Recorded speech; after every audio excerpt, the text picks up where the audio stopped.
Walmart. At saan? Walmart. Sa next. First time ko punta sa Walmart na walang bit-bit na Helen eh, no? That's fine. Yeah. Ang dami ko Nagsi-Jollibee nga po yun na kasama siya. Sama sa Helen. Bawal, tsaka pag may ganun pala, bawal sa iwanan. Dati yung naglalakad ka, naglalakad ka. Ito, lagay mo kayo, Thank you. Bawal sa Bawal mga lang style kayo. hindi mo siya pwede iwan.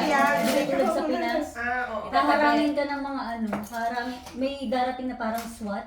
Saan ka? Kay Helen nga. Kasi di ba iniwan ko si Helen tapos namalengke akong inano ako ng mga SWAT, parang SWAT team sila. Sabi nila, are you, Edlin? Sabi ko, oh yeah, I'm Edlin, how do you?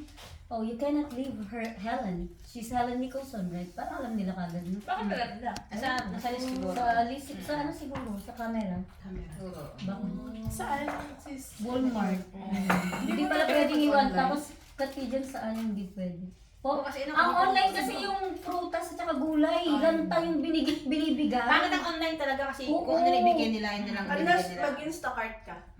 Instacart. Yung Fresh yung ibibigay nila. maganda Sana- sila naman. Yung orange nila, ay naku, Try mo, try mo rotten. Instacart. They give you rotten yung orange.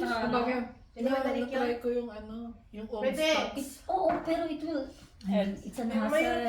mayroon sa. Oo, kasi LDN na siya. Hindi. Walmart ba? Mm-mm. May app ka ng Walmart? Mm-mm. Pwede mo siya i-run through app. Hindi nila kukunin yun, pero i-refund yung pera sa'yo. Ah, You okay. don't have to bring it to shop. It's Pag nakita nila is spoiled yun, just throw it away, they will gonna return the money. Ganon ang ginagawa ng amo ko pagka... Kasi yung amo ko yung pag nag-online. Ganon. Kaya lang, Mm, hindi niya ganun binabalik. pala. Ganon ang ginawa ng amo ko. Okay, take a picture, Lucy, I will return Try it. ko Pero yun. tinatapon ko, hindi niya binabalik ko. Pero nire-return So niya. yun kasi di ba, alam mong hirap magmalengke kapag may hawak na ganun, di ba? Ang bigat kaya ni... Ganon nga nung pandemic. Pinupush ko siya, tapos pinupush ko yung cart, tapos yung mga tao lagi nakatingin sa akin. Tapos sila, kaya sabi ko, dapat nagsuot ako din. Hey! Ay, no. ano eh. papunta Walmart. Before,